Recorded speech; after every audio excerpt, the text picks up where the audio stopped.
Hi, and welcome to The State of Work, the podcast by Lano. I'm your host, Sandra, and as a freelancer myself who's working with clients all over the globe, I am experiencing the shift of work every day. So I'm super excited to explore the current and future state of work with you in this podcast.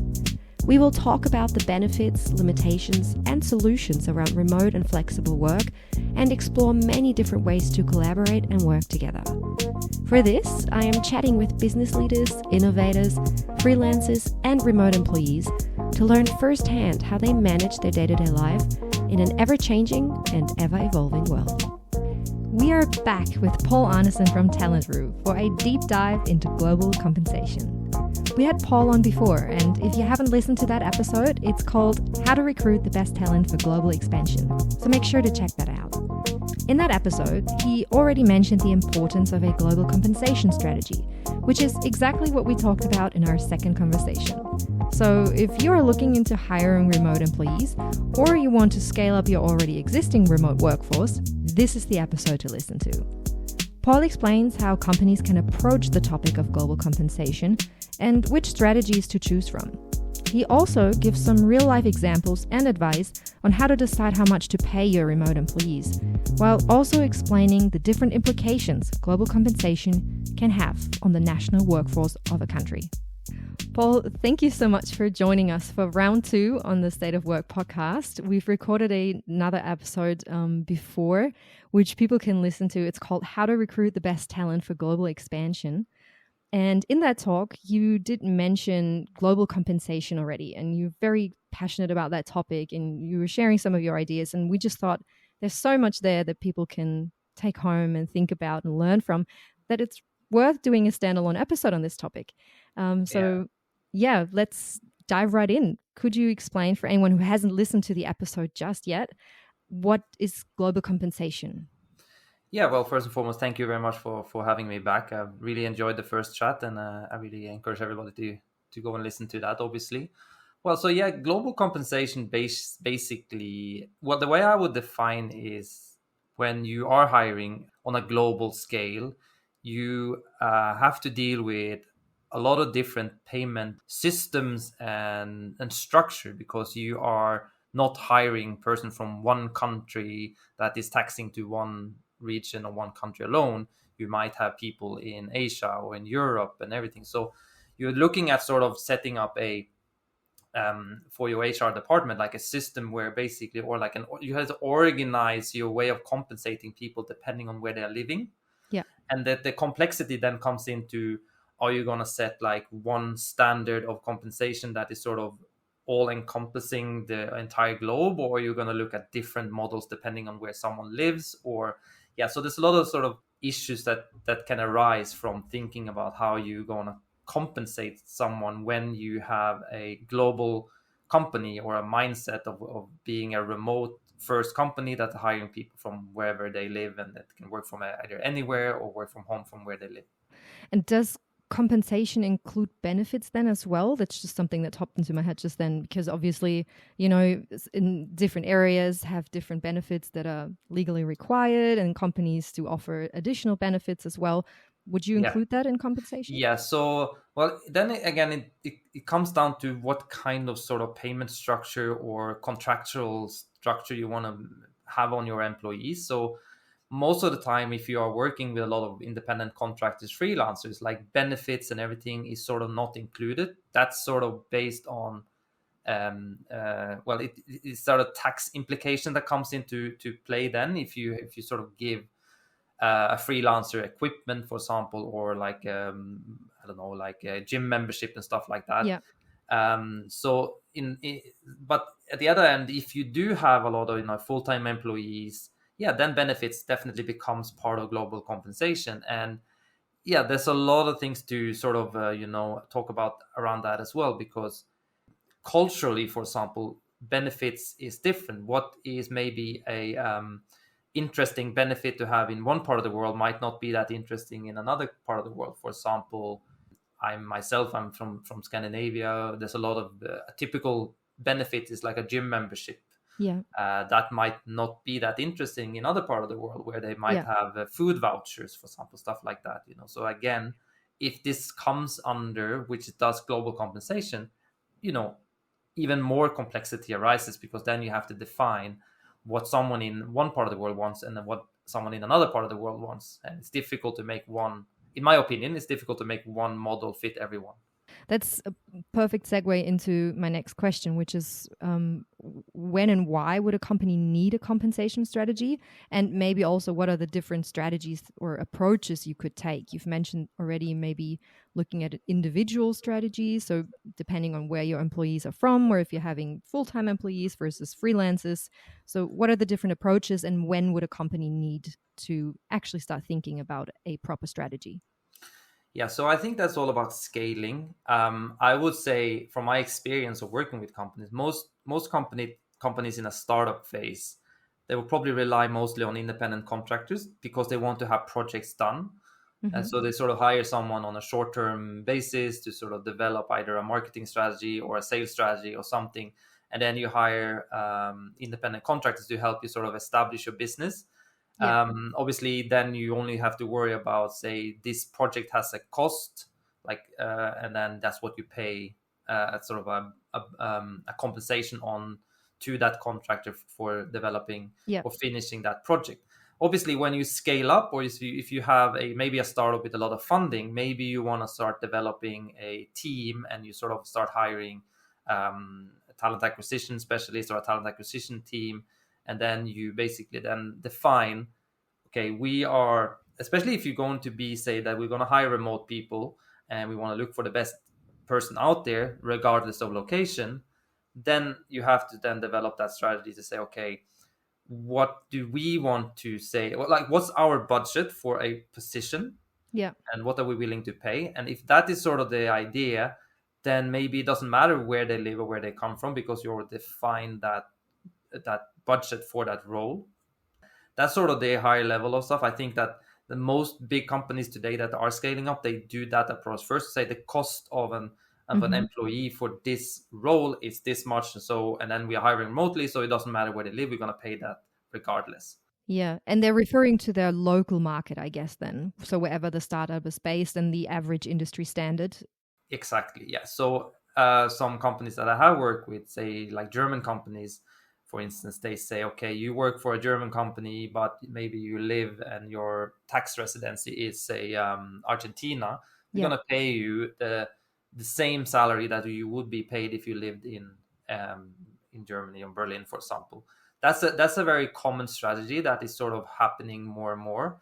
But well, I wouldn't say more and more. It is happening out there. That's one strategy. Another strategy is then to say, um, uh, let's hire. It's a little bit dependent on what kind of positions you're hiring for. A lot of companies, hey, say they need a lot of customer support.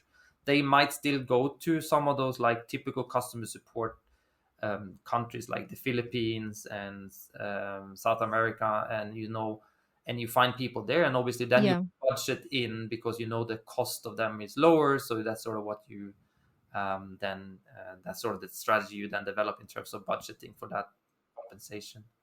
Yeah. How can you manage to legally comply with all the different minimum wages that happen in the different countries? Because I can imagine that's a lot to keep up with. Like, I'm not aware of all the different legal requirements in all the countries over the globe, especially the ones where you would typically look for certain personnel. Is there a way to make that more easy? Yeah, well, the obvious answer is obviously to use a service like Lano, because they will already have specialists that have done that research for you, and then you use basically local entities through Lano that will tell you exactly how much you legally need to pay, Yeah. or the minimum you need to pay in any country. So if you want to do this by yourself, there's a lot of information out there, but it's very difficult, and I wouldn't necessarily recommend anyone to do this by themselves, because you can this like if you basically like one of the examples of a big issue that I know some companies have faced, and there will be more examples of this coming, is that they hire someone on an independent contractor agreement, and Mm-hmm. basically they treat them as a full-time employees with benefits and everything, and then basically what you're owed to that person's where the tax trust is taxes.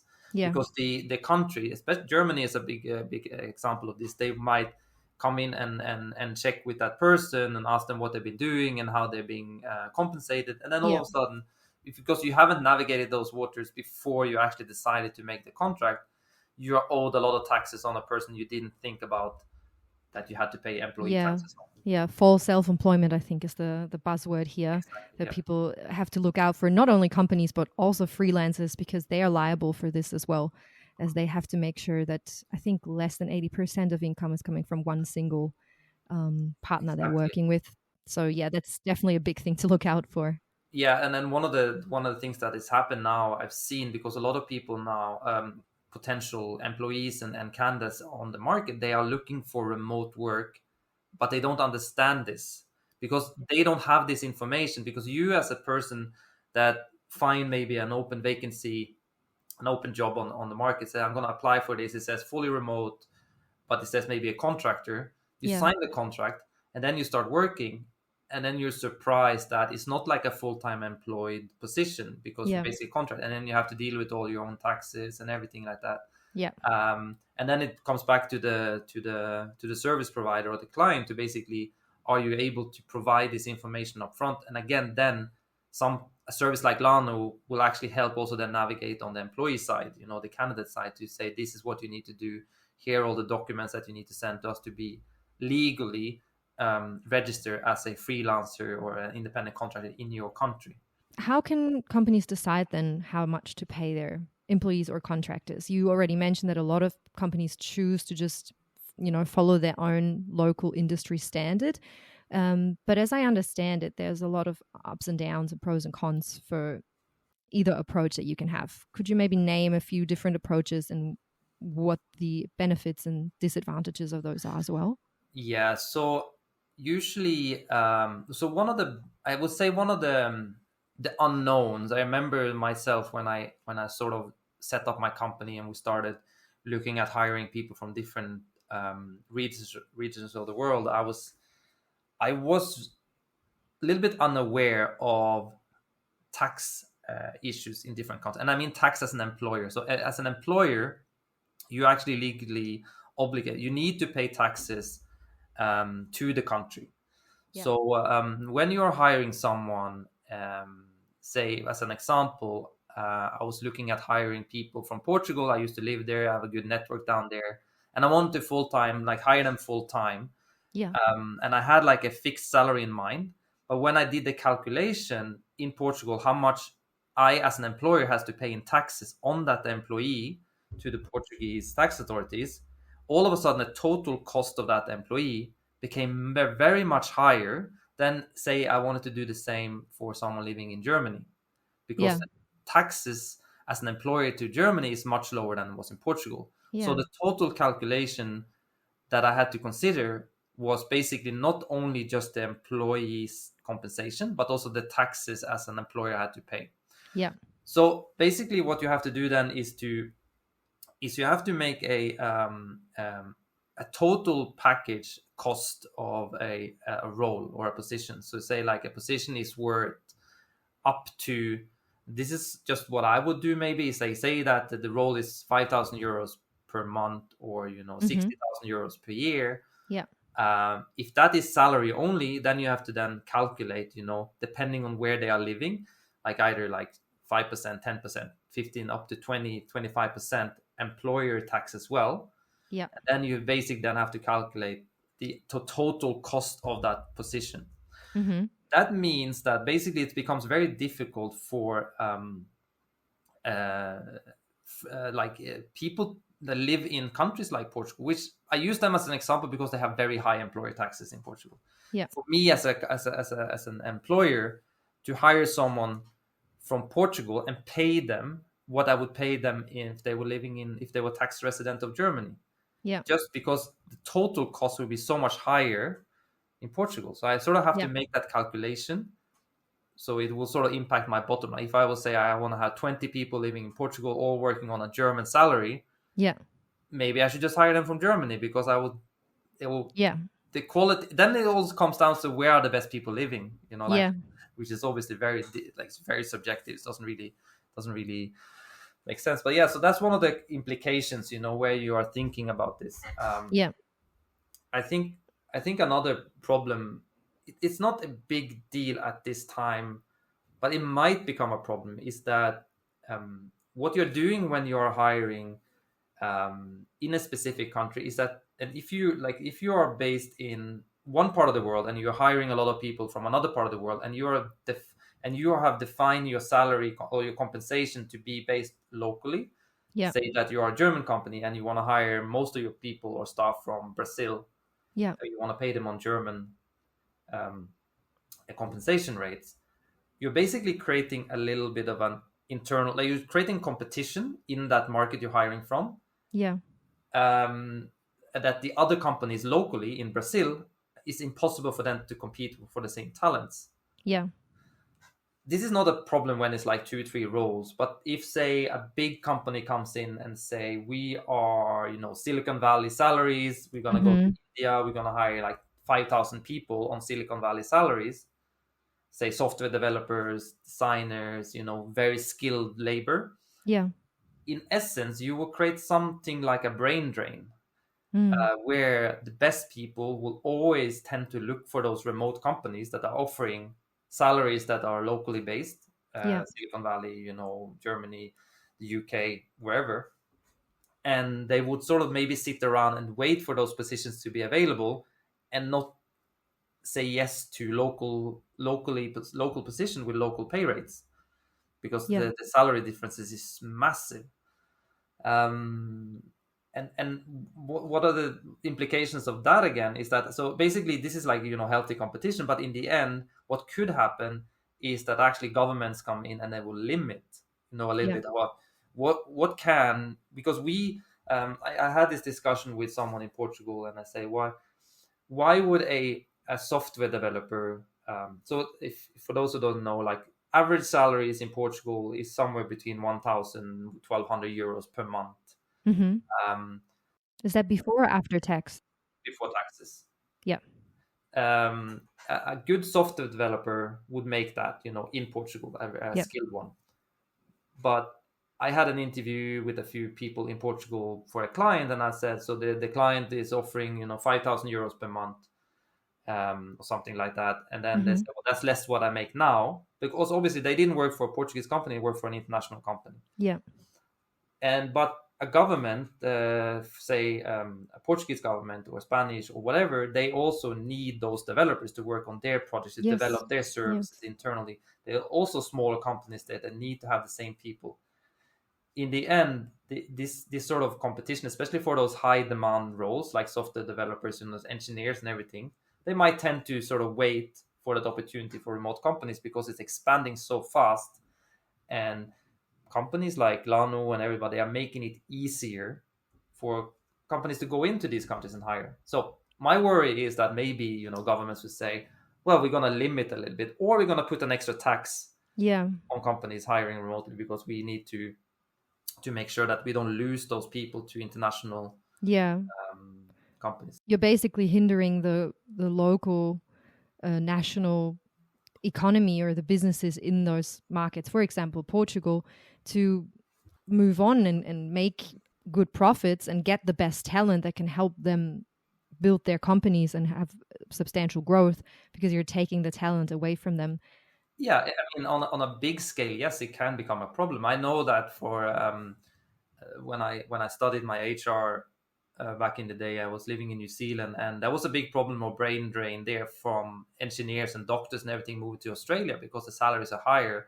So in New Zealand to compete for the best talents was very hard because the salaries were lower. So in the end, basically, there was a huge, I remember because I studied employment relations and everything, and that was sort of like a topic in the books, in the textbooks, how to avoid this brain drain when you can't really compete on salaries anymore because it was so easy to move. This is obviously 15 years ago now, but this is sort of, in my opinion, this is sort of the new, maybe it becomes sort of the new brain drain, where there's such a big demand for highly skilled people in some smaller countries around the world, but they're also so skilled so they can work for the the wealthy companies outside Yeah. of that country that can actually just snap them because it's easy enough for them to hire them. Yeah. So, in your opinion, would you say then that remote work justifies pay cuts, to say we're not going to be paying or have a global compensation strategy to pay everyone the same, depending on our local rates, but we're going to adapt to maybe local rates in the country we're hiring from? So, obviously, the same position in your example, Brazil, would get less money than the same position in Germany, but it's adapted to the local market to make sure that we don't create a brain drain. Yeah, so this is where I'm very conflicted, because I'm Yeah. not sure if it's justified, because I believe a role in itself has a value. Like, this is what this is worth for me as a company. And if you Mm-hmm. have funding and you have, like, you're not doing this to save money. Like, this is not a way to save money for a company. So I mean that the only way to say that maybe you have a social responsibility in some sense, to say that if I am going to, and this is also about scale, right? So if you hire like 2-3 people, it doesn't really have an impact. But if Yeah. 200 companies are hiring 2-3 people, then all of a sudden there's an impact. So Mm-hmm. it's not really feasible, and I don't think it's ever going to become a reality. But I think it's good for companies to have this a little bit in the back of their mind, that they don't want to create some sort of divide in that region or country, because if it becomes big enough, what I'm worried about is, as I said, that the governments will come in and sort of start limiting. Yeah. Because we want remote work to be accessible for everyone. We want it to Yeah. grow. We want everybody to be able to have the best opportunities to work, to make the salaries that is sort of what they are worth. But I know also a lot of, especially I've seen discussions on LinkedIn that are very good candidates that are speculating in this. They're actually sitting there. I'm not going to work locally anymore. I'm going to wait until that position opens up, because I can get paid 10 times more than I will get paid locally. Mm-hmm. So I think it's just about having I think it's, yeah, I would say I justify having a strategy where you pay people equally across the world. Yeah. But when you want to say, if you're thinking about scaling up, and all of a sudden you go over, I say, a certain number of people, Yeah. and you hire like big teams in one region, I think you should develop a strategy where, say, this role in that region is that pay structure, Yeah. and then this role in that region is that pay structure, and then make it very clear internally inside of your company why this structure exists. Yeah. Because otherwise it shouldn't be something that you create to save money and be like stingy, and you just want to Yeah. hire the cheapest labor because just they're cheap. So it has to be some sort of strategy behind this, and I think when you justify it like this, a lot of people don't really complain, because if everybody's on the same level, like I said, it only actually applies when there's like 10 or more people in the same company in a region. Yeah. So, but yeah, but who knows? I mean, that's the thing. If it becomes bigger than it is now, and it's growing, remote work is growing quite rapidly. Yeah, I'm worried that governments will come with some Yeah. special taxes on this, and then Yeah. make it less attractive. Yeah. Do you think it's worth, if you are in the position of scaling up and saying, I want to increase my workforce in a certain area in the world, to not only come up with a regional pay structure, like you just said, and setting up transparent internal pathways to communicate this to your employees, but also starting to develop relationships with the national governments that you're planning on hiring from, to make sure that these things do not happen, and that you're having a transparent and open relationship with certain stakeholders in these regions as well? Yeah, I think that's a good idea, actually, and I think obviously this would probably only apply for like big companies coming in. And say that if Apple or Google or Amazon, and then they are already doing this to some extent, but if they say we're going to open an office in Brazil, we're going to pay them what we will pay someone living in Silicon Valley, then they should have, like, because now I'm saying, putting it the other way, but then if that is also the case, have a discussion then with the government to see, because then we're looking at 500, 600, 1,000 people or something in the region, Yeah. to sort of create that conversation. Because I think what happens if you don't have that conversation because I don't know who's going to really have that conversation. Because if you're just a small startup, like a Yeah. marketing agency or something, you wouldn't be the one who knocks on the door on the government and say, hey, by the way, Yeah. we're going to pay the people, local rates and this and that, and we want to make sure that we're not like stepping on someone's toes here. Yeah. That wouldn't really happen. So it has to be like like an effort from like either a conglomerate of companies or some Yeah. industries or something that comes in and say, we want to ensure that we are still able to employ talents in your region without Hmm. creating some sort of internal um, conflicts here Yeah. with other industries, because we're Yeah. not here in the business of um, uh, so healthy competition is always good, but they can actually be also that they can outcompete local innovation, Yes. because they come in and so they have to sort of be. I think communication is always important, and transparency. I actually have a funny little anecdote for this, because we were chatting before. I was recently visiting some friends in Zurich, in Switzerland, and my friend happens to work for Google. And she just started a new position doing community engagement, which kind of came up in the wake of, I'm not sure if anyone knows about this, but Google had planned to open an office in Berlin. And there was a lot of fight back and a lot of protests happening because the people in Berlin around the area where the office was going to open were not happy with them moving in, and they didn't want them there, which actually led to them not opening this specific office in Berlin. And to fight against this setback and protest from the local people, she actually started working in that specific space for Switzerland to make sure that she engages with community and with the stakeholders that are important in their region to make sure that this doesn't happen again and that they're working together. Yeah. Because obviously Google is a big player and a big company with hundreds of thousands of employees. So I think this is also a very interesting development that big companies, need to take accountability and make sure that they're doing what's right for the region that they're in as well. And I think global compensation is definitely playing into that as well. Yeah, absolutely. Because when it's that scale, it will have an impact on the reach. It will have a direct impact on so much happening around there. And obviously, Google is they basically have a monopoly. And then if they create fair, equal opportunities, maybe they will be welcome. But if they come in and say, well, we are Google, we're not going to pay our duties here, we just want to sort of use Yeah. I've seen also the good side of this in some way. I remember when I was living in Portugal, both Volkswagen and Mercedes, they came to Portugal to set up basically their software development. I'm not exactly, I don't remember exactly what they were called, but basically they were the Yeah. ones who is all the apps and everything you see in those cars now was developed in Yeah. Portugal. Mm-hmm. And they hired a lot of local people there on really good. They basically set up very cool offices, and all the people that worked for there were very happy with that opportunity. But it Yeah. was not remote work, but it was sort of like they came in like a big player, like big companies that came in Yeah. and sort of established themselves, and they were welcomed because they brought a lot of innovation and Yeah. technology and ideas. That's obviously not remote work, but and I think it was also because they did sort of their due diligence of like communicating. They Yeah. hired sort of local people. They did everything correctly in that sense. And then I think the salaries also was fair for a Portuguese and was Yeah. maybe a little bit better. But yeah, I think and they're still thriving. At least Volkswagen, I know, is thriving really well in Yeah. Portugal.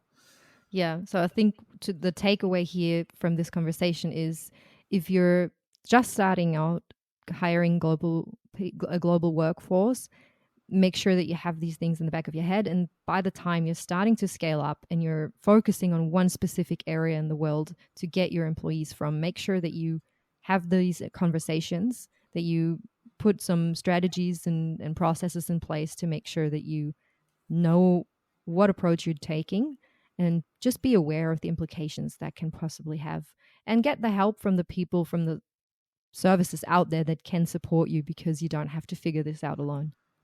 No, yeah, no, you have to. Yeah, yeah, it should be a conversation you have with your shareholders to say, okay, we do we want to have a strategy that we are, we keep our own innovation on the top, we attract the right people, we keep people happy. At the same time, we have a local responsibility. Paying people is the most important thing you can do, but compensation comes with a big cost. It is the biggest cost for companies, and it really can affect your bottom line if you don't take into consideration your strategy before you go on new exciting endeavors with your company, want to scale up, and you have all these ideas and everything, because it can backfire in many ways, and unknown. There's a lot of unknowns, and remote work is still, for a lot of countries and regions out there, they encourage it and they like it. They see innovation coming in, but at the same time, they're also learning quite a lot as we go along. The pandemic sort of started a new revolution. I think this revolution is basically just like developing as we go along, and we might see things happening in the next few years that is not that beneficial for remote work. I really hope it will be, but I don't know. As I said, it's a lot of unknowns. Well, thank you so much for sharing all of your insights and giving us your experience and your very unique lookout, because you have so much experience with different markets, with hiring and being an employee yourself in the early days. So I think there's a lot that people can take away from this episode. Thank you very much as well. Thank you so much, Paul. Thank you. The State of Work is a podcast by Lano and is available wherever you get your podcasts. You can also find us at Instagram or Twitter by searching for The State of Work. For more information about today's topic and links to further reading, check out our show notes at lano.io/podcast. Thanks for listening, and until next time on The State of Work.